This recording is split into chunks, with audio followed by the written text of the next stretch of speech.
Money and power, a tale as old as time. I'm going to try in the next 3 minutes to break down why this whole battle is about money and power, specifically the petrodollar versus the petro yuan, and some financial analysis to what's really going on here. And it comes down to the demand for the dollar and the demand for treasury bonds, most specifically the 10-year treasury bond in the US, which is what drives our real estate markets, commercial mortgages and residential mortgages, which determines really a lot the value of the real estate in the US, money. And historically, we have had, since after World War II, we've had a lot of power. We dropped a couple of major bombs and we really won the war,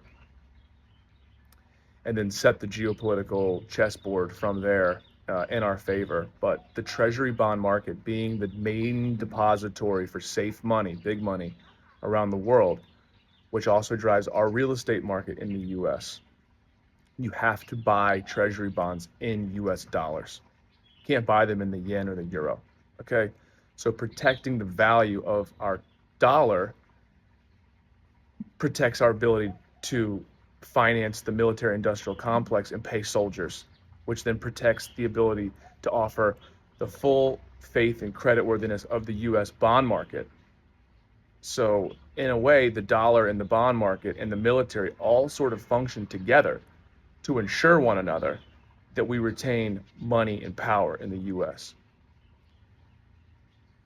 And recently, the last few years, Brazil, Russia, India, and China have had this plan to destabilize that control, that American imperialistic thumb of power, to get out from underneath the thumb of that power by having it so they could settle barrels of oil no longer in dollars, but in their domestic currencies, which makes sense for them, but doesn't make sense for us.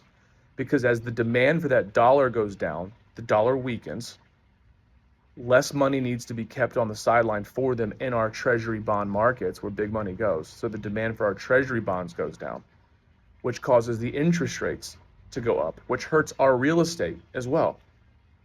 So we as Americans, the American government can't let that happen. Otherwise, the Americans lose value on their real estate. Inflation starts to eat away further at the dollar, and we start ceding money and power to China.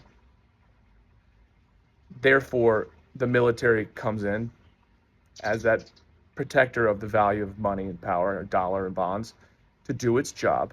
And that's why we're in the Middle East. That is what's going to happen. Until that's solved, we're not going to leave.